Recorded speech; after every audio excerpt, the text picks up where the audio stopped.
Hello दोस्तों, मेरा नाम अक्षय है और मैं आपके लिए 18 दिसंबर के इम्पोर्टेंट जो करंट अफेयर है वो लेके आया हूँ। और मैं आपसे रिक्वेस्ट करता हूँ कि इस वीडियो को आप बिल्कुल ध्यान से देखें।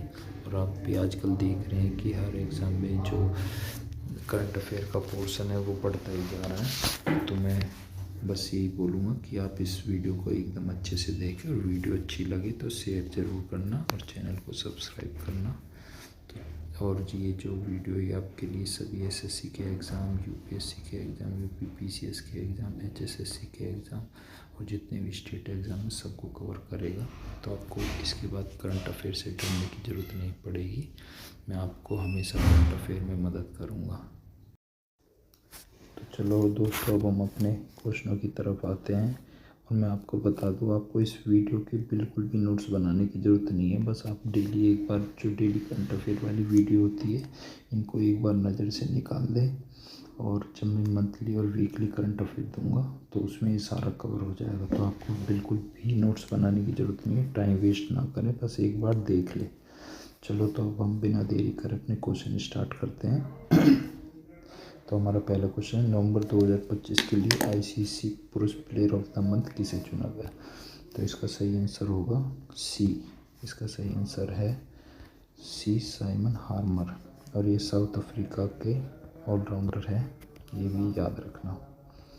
हमारा अगला क्वेश्चन होगा, FIFA men's player of the year 2025 का पुरस्कार किसने जीता? तो इसका सही आंसर होगा ओस्मान डेम्बेले। और इन्होंने ये अपना पहला खिताब जीता है। और रही बात वुमेन की, तो वुमेन में एतान बोनोमाटी, वुमेन में है एताना बोनोमाटी। और इन्होंने ये अपना लगातार थर्ड अवार्ड है ये जीता है। और ये स्पेन की खिलाड़ी है। और रही बात ओस्मान डेम्बेले की, तो ये ओस्मान डेम्बेले हमारे फ्रांस के खिलाड़ी हैं। ओस्मान डेम्बेले हमारे फ्रांस के खिलाड़ी हैं। अब आते हैं अगले क्वेश्चन की तरफ।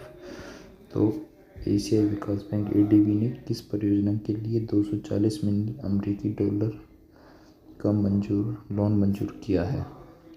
तो इसका आंसर होगा हमारा चेन्नई मेट्रो विस्तार के लिए। अभी भी एडीबी ने 240 मिलियन का लोन दिया है और ये हमारा चेन्नई मेट्रो विस्तार के लिए दिया गया है।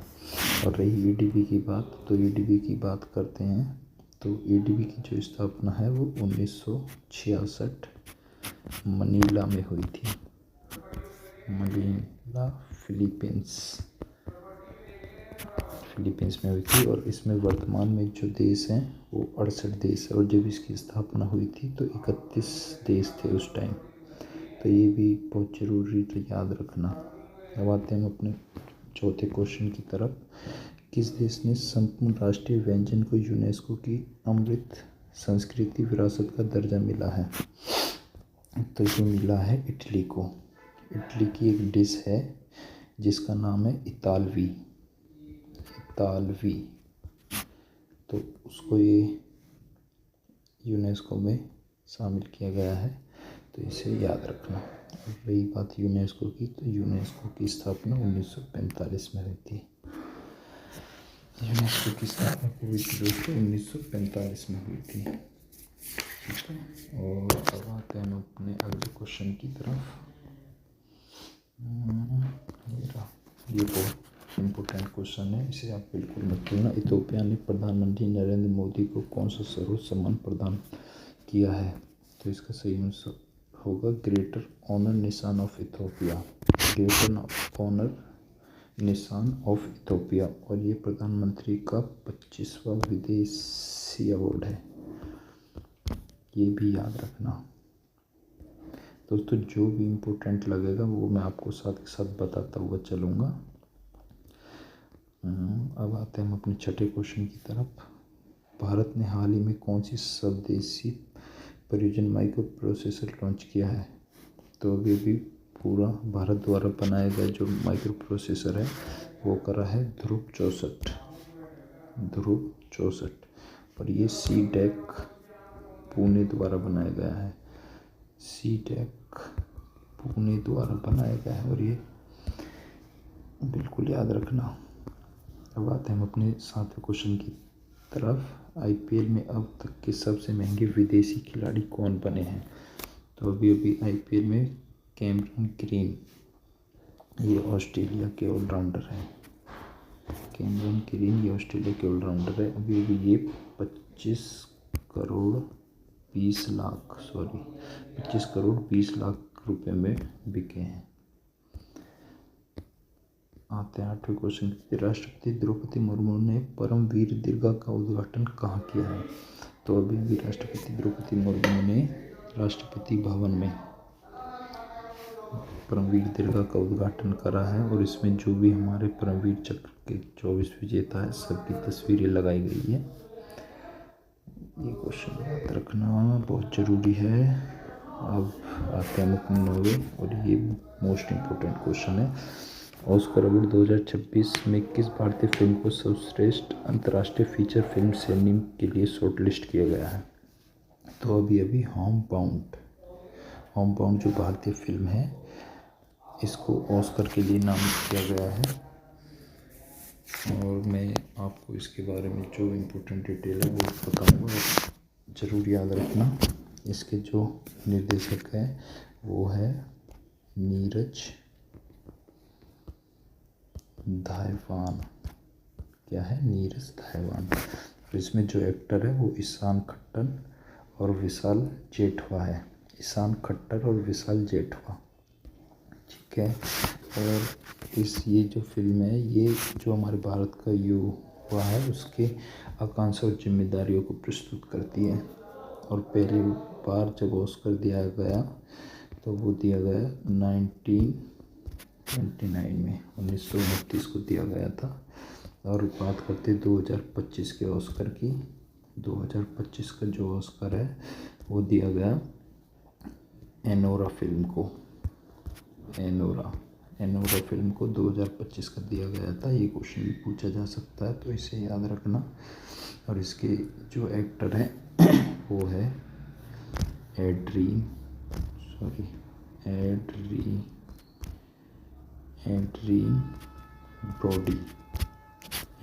ब्रोडी। और जो इसमें एक्ट्रेस है वो है माइकी मेडिसन। और निर्देशन में दिया गया सीन, राइटिंग पे मत जाना दोस्तों, सीन बेकर। अब हम चलते हैं अपने 10वें क्वेश्चन की तरफ। अभी लोकसभा में VBG-RAM-G विधेयक 2025 पेश किया गया। ये किसने किया? ये जो हमारे कृषि मंत्री है शिवराज सिंह चौहान, अभी इन्होंने VBG-RAM विधेयक पास किया था।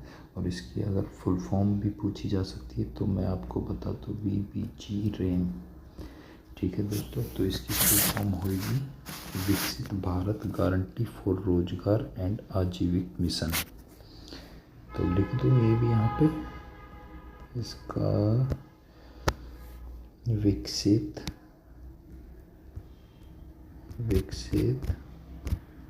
भारत गारंटी फॉर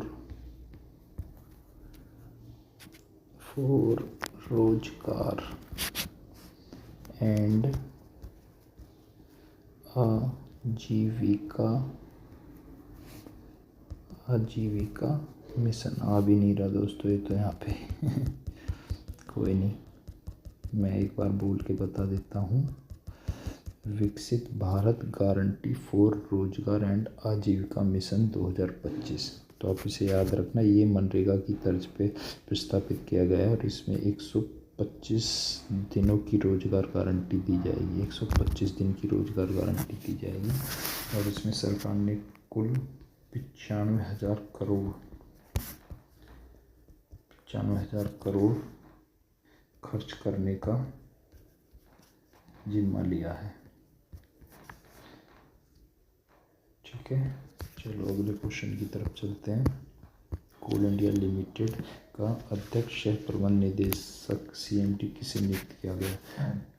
तो अभी बी साई रमन को CIL का अध्यक्ष नियुक्त किया गया है। और CIL की बात करते हैं तो CIL की जो स्थापना है वो 1975 में की गई थी। 1975 में कोलकाता वेस्ट बंगाल में करी गई थी। ठीक है, और इसमें मैंने एक दो नाम और दिए हैं, तो ये भी नाम हमारे लिए बहुत ज़रूरी है, इसलिए मैं आपको बता दूं। ये जो है मिथुन मनास, ये भी BCCI के अध्यक्ष हैं। ये है शैलेंद्र चंद्रा, ये टाटा मोटर्स के MD है। और R वेंकटरामन ने तो आप जानते होंगे, इनका दोबारा कार्यकाल शुरू हुआ है। ये भी अटॉर्नी जनरल है। अब चलते हैं हम अपने 12वें क्वेश्चन की तरफ। तो दिग्गज गायक S बालसुब्रमण्यम की प्रतिमा का अनावरण किस शहर में किया गया है? तो वे भी हैदराबाद शहर में SP बालसुब्रमण्यम की प्रतिमा का अनावरण किया गया है। और ये एक प्रसिद्ध गायक हैं। इन्होंने कम से कम 40,000 से अधिक गाने गाए हुए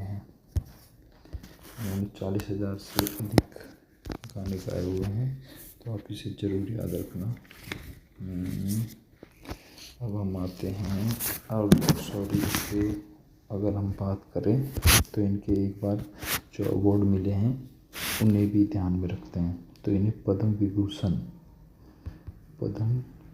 विभूषण मिला 2021 में। ठीक है, और पद्म भूषण मिला 2011 में, और इन्हें पद्म श्री मिला 2001 में। और जो इनकी मूर्ति का अनावरण किया गया है वो रविंद्र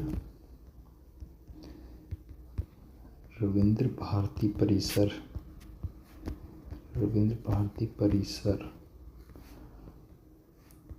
हैदराबाद में किया गया है। ठीक है दोस्तों, अब हम चलते अपने 13वें क्वेश्चन की तरफ।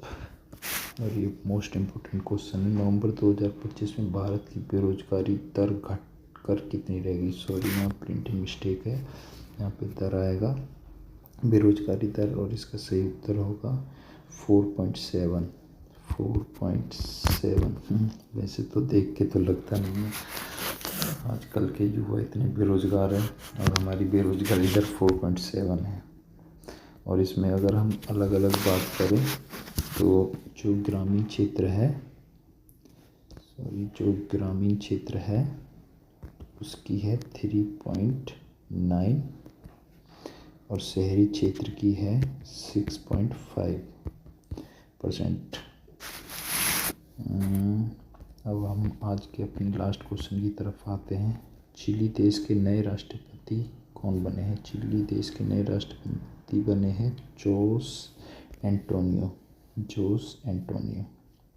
तो दोस्तों, ये अभी इन्होंने चिली में अपनी सरकार बनाई है। तो मोस्ट इम्पोर्टेंट क्वेश्चन में से ये भी एक है। वैसे तो मैंने सारे इम्पोर्टेंट क्वेश्चन लिए हैं, बट कोई नहीं, जब वीकली और मंथली बनाऊंगा तो उसमें आपको पता चल जाएगा कि कितनी ज़रूरी वीडियो है ये हमारे लिए। तो दोस्तों, ये थे हमारे आज के बेस्ट कितने हैं 14 क्वेश्चन हैं। तो मैं बार बार ये कहूँगा, इनके नोट्स बनाने की ज़रूरत नहीं है, टाइम बर्बाद ना करें, बस एक बार वीडियो देख ली, उसी से आपका काम हो जाएगा। और मैं आशा करता हूँ कि आपको वीडियो पसंद आई। तो प्लीज़ मेरे चैनल को सब्सक्राइब करें। मैं आपके लिए एक नई पहल लेके स्टार्ट हुआ हूँ और मेरी कोशिश यही रहेगी, बहुत जल्द से जल्द मैं अपने उसमें सुधार लाऊंगा। मुझे भी पता है इसमें थोड़ी सी कमियां हैं, बट उन्हें मैं बहुत जल्दी दूर करूंगा। तो प्लीज़ चैनल को सब्सक्राइब करना और वीडियो शेयर करना ना भूलें। Thank you so much. मैं आपका साथी अक्षय।